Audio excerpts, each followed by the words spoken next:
Hi everyone, I am Ameera. ഈ വന്ന Friday ആയിരുന്നു എനിക്ക് എക്സാം. 30th അൽഹംദുലില്ലാ ഞാൻ പാസ്സായി. First of all a big thanks to doctor ആൻഡോ sir, Medventure team, Maria ma'am and Gokul sir. സാറിൻ്റെ ക്ലാസ് നല്ല ക്ലാസ് ആയിരുന്നു, ഭയങ്കര അണ്ടർസ്റ്റാൻഡിങ് ആയിരുന്നു, നല്ല ഹെൽപ്പായി എക്സാമിന്. പിന്നെ മറിയ മാം ആണെങ്കിലും ഗോകുൽ സർ ആണെങ്കിലും എന്ത് ക്വസ്റ്റ്യൻ ചോദിച്ചാലും റിപ്ലൈ തരുമായിരുന്നു. പിന്നെ സാറ് തന്ന എല്ലാ മെറ്റീരിയൽസും ഭയങ്കര ഹെൽപ്ഫുള്ളായി. ആൻഡ്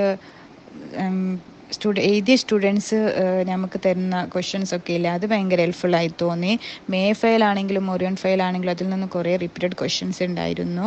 പിന്നെ എക്സാമിനെ പറ്റി പറയുകയാണെങ്കിൽ എനിക്ക് ആവറേജ് ആയിരുന്നു. കുറേ ക്വസ്റ്റ്യൻസൊക്കെ ഫയലിൽ നിന്നും ഒറിയൻ ഫയലിൽ നിന്നും തന്നെയാണ് വന്നത്.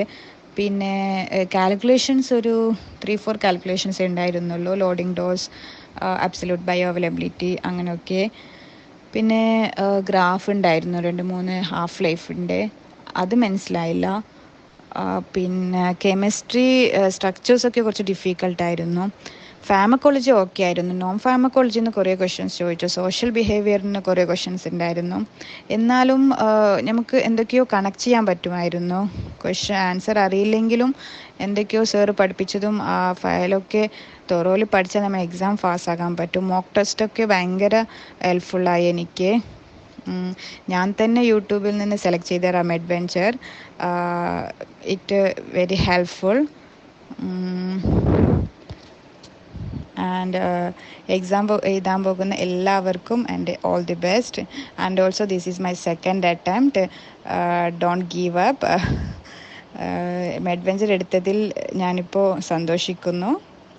കാരണം ഫസ്റ്റത്തെ അറ്റംപ്റ്റ് എനിക്ക് ഭയങ്കര ടഫ് ഉണ്ടായിരുന്നു എക്സാം. ക്വസ്റ്റ്യൻസ് തന്നെ ഒന്നും മനസ്സിലാക്കാൻ എനിക്ക് പറ്റിയില്ല. രണ്ടാമത്തെ അറ്റംപ്റ്റിൽ അൽഹംദുലില്ലാ എന്തൊക്കെയോ ക്ലാസ്സൊക്കെ അറ്റൻഡ് ചെയ്താൽ നമുക്ക് പാസ്സാകാൻ പറ്റും എന്നൊരു കോൺഫിഡൻസ് ഉണ്ടായിരുന്നു. പിന്നെ ഒരു ക്വസ്റ്റ്യൻ ആദ്യം വന്നിട്ട് അത് മനസ്സിലായില്ലെങ്കിൽ നമ്മൾ ടെൻഷൻ അടിക്കണ്ട, നെക്സ്റ്റ് അടിച്ച് പോവുക, ഫ്ലാഗ് ചെയ്ത് വെക്കുക. ലാസ്റ്റ് നമുക്ക് ടൈം കിട്ടുന്നുണ്ട്. എനിക്ക് നല്ല ടൈം കിട്ടി, 15 മിനിറ്റ്സ് പിന്നെയും കിട്ടി. ഇത് ലാസ്റ്റ് അറ്റൻഡ് ചെയ്യാൻ പറ്റും. നെക്സ്റ്റ് രണ്ടാമത്തെ അല്ലെങ്കിൽ മൂന്നാമത്തെ ക്വസ്റ്റ്യൻസ് നമുക്ക് അറിയുന്നതായിരിക്കും, അതുകൊണ്ട് ടെൻഷൻ അടിച്ച് ഇരിക്കണ്ട. ആൻഡ് എല്ലാവർക്കും ഓൾ ദി ബെസ്റ്റ്. ഇനി എഴുതാൻ പോകുന്ന എല്ലാ സ്റ്റുഡൻസിനും ഓൾ ദി ബെസ്റ്റ്.